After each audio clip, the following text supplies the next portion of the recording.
Yeah, okay. Camera rolling, sound rolling, quiet on set. Hello, peeps.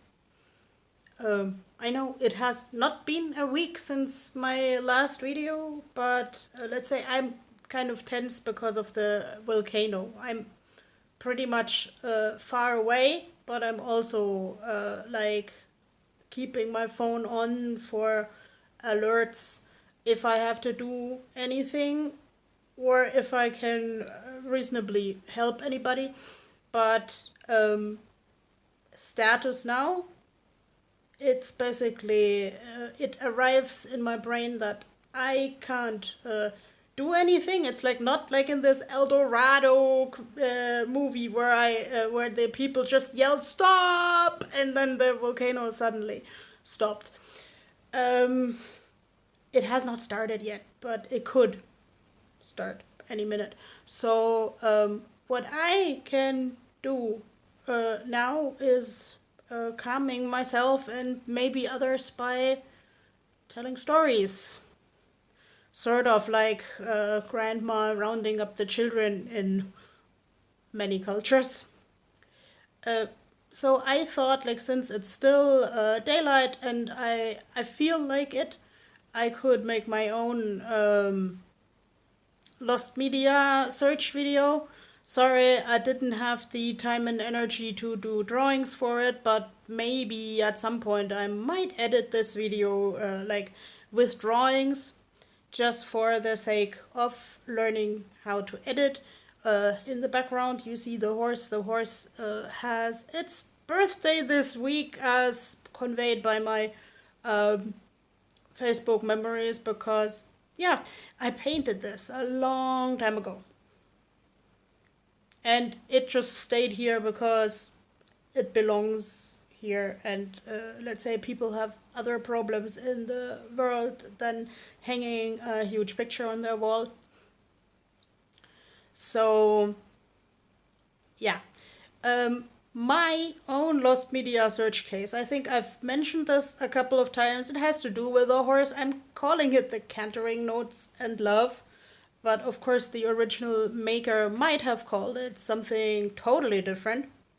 But as I learned through my involvement in the so called lost media community, um,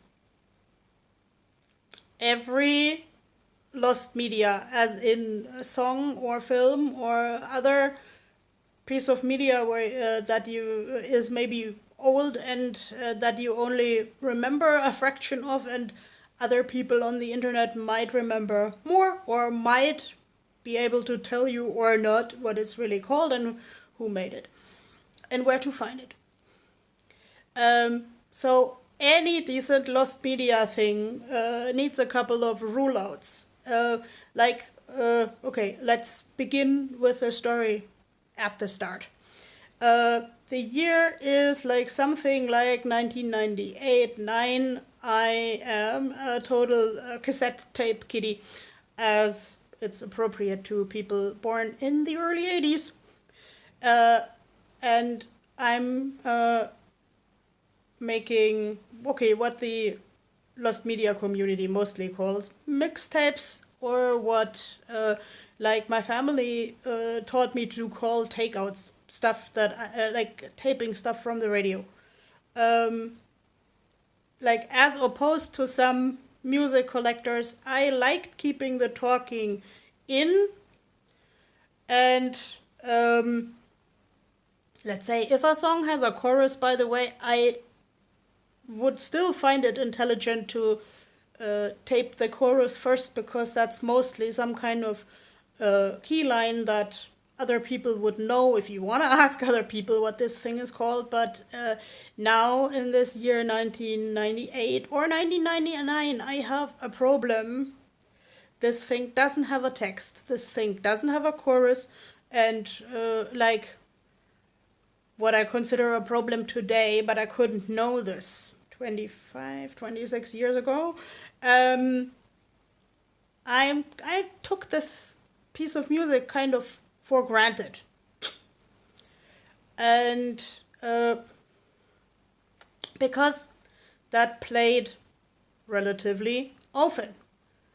And okay, many people in the Lost Media community try hard to name the radio station where they heard their Lost song on.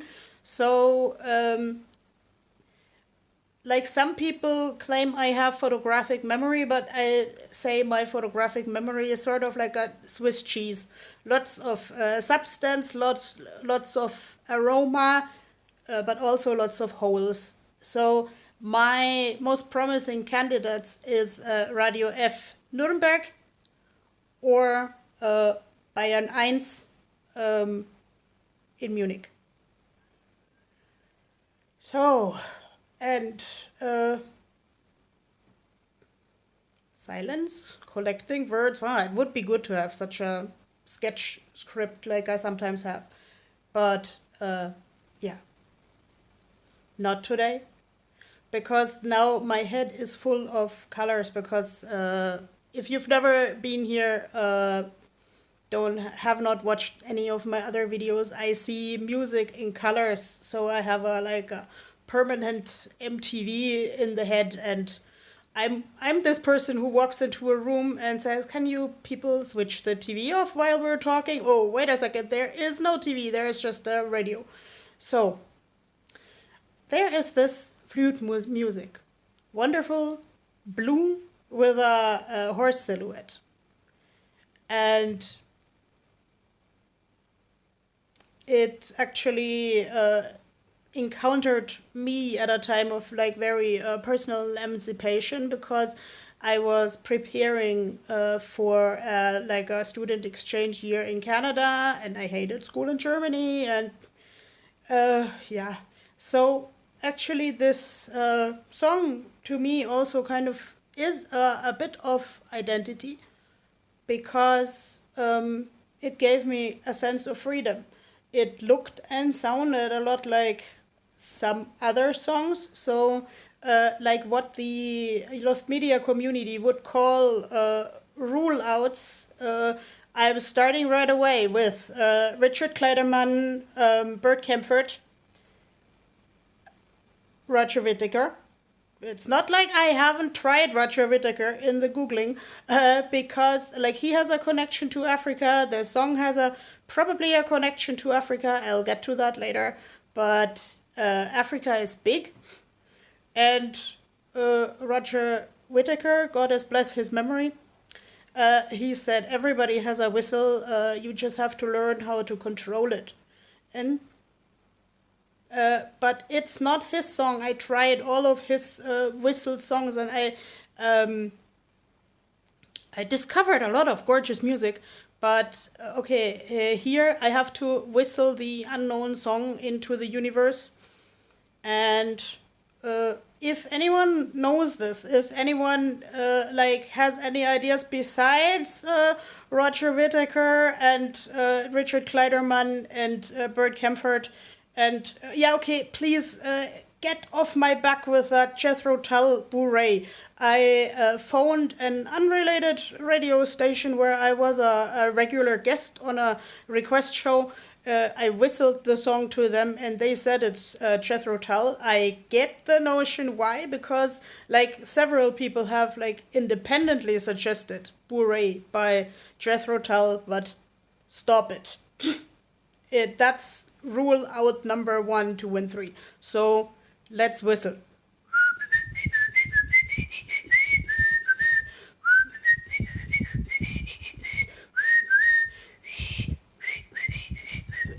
Okay, shit.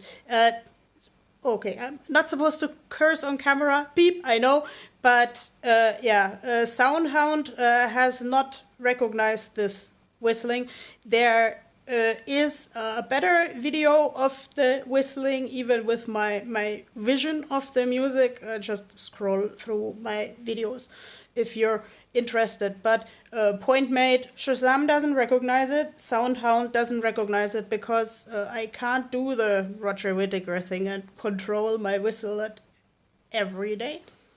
So, like, I mean, when I whistled around some kids who are part of my family,